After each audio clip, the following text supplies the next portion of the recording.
So we all know by this point that GTA Online has some pretty pointless and overall horrible vehicles that no one even fucking uses anymore. So in today's video, we'll be ranking the top 5 vehicles that I personally think that are completely pointless or a waste of time and money. You can obviously agree or disagree in the comment section down below, but most importantly, if you do enjoy today's video, be sure to leave a like and subscribe and help us on the road to 10,000 subscribers, and just leave a like on the video if you do enjoy it anyways. But with that all said, let's just get to some ranking. Starting us off is going to be the tugboat. Now, for the longest time, this was actually the newest boat to the game, until obviously Cayo Perico came out. But I'm pretty sure during that time, even though it was the newest boat to come out, I didn't see anyone use this at all. Maybe in the first week that it came out, and then everyone realized it's dog shit, and no one ever used it again. And it's one job it actually has.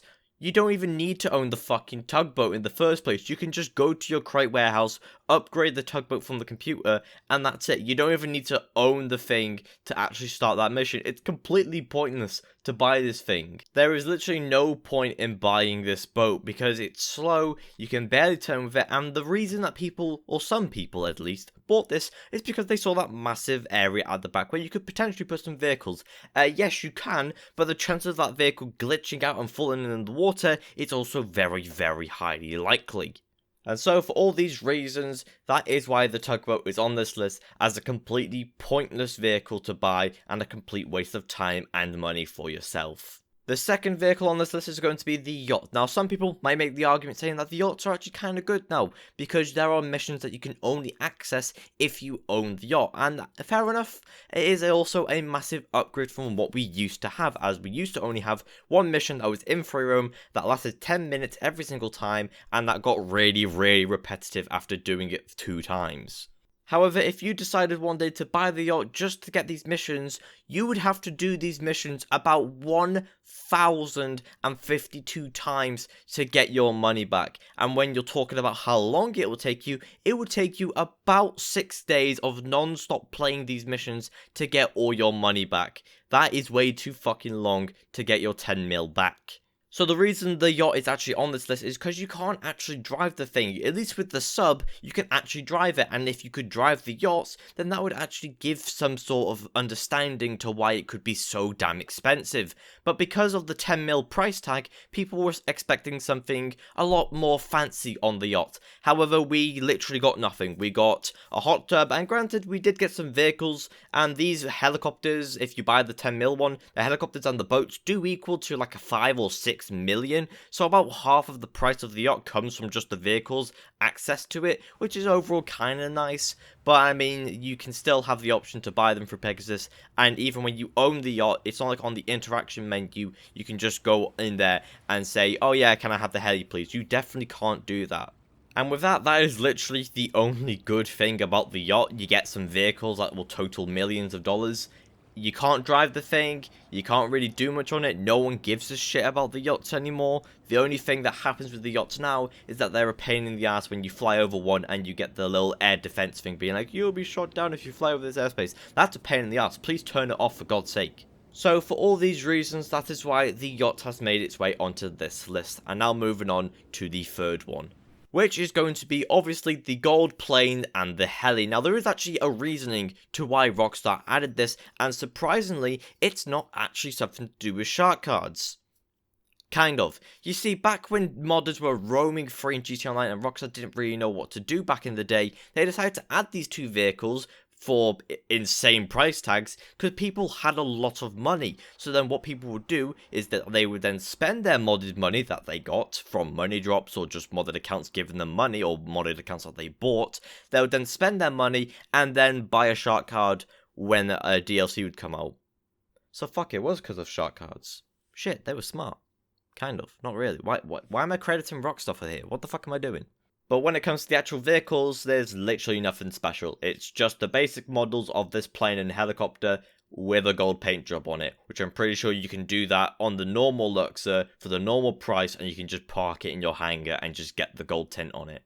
The only people that own legitimate versions of this plane are people that just have way too much money, they play the game too often, or they are one of the people back in the day that actually spent some of their modded money and they were absolutely stupid because then they bought a shark card later on when the DLC came out. So with that said, the vehicles serve no other purpose other than just showing off, so let's move on to the fourth vehicle. And that being the Dune. Now the Dune had so much potential, but Rockstar being Rockstar absolutely fucked it up. You see, this vehicle is only a 2-seater if you actually believe that, because what Rockstar could have done to actually make this vehicle worth doing and not have it on this list would be to actually give us access to the back of it, because all the back of that is just a huge waste of metal. They could have made it to where you can fit like 10 people in the back. 10 people could sit in the back of there or stand up there and then just get thrown around when you're driving around and just have overall good fun. Or it could be something like the MOC personal storage,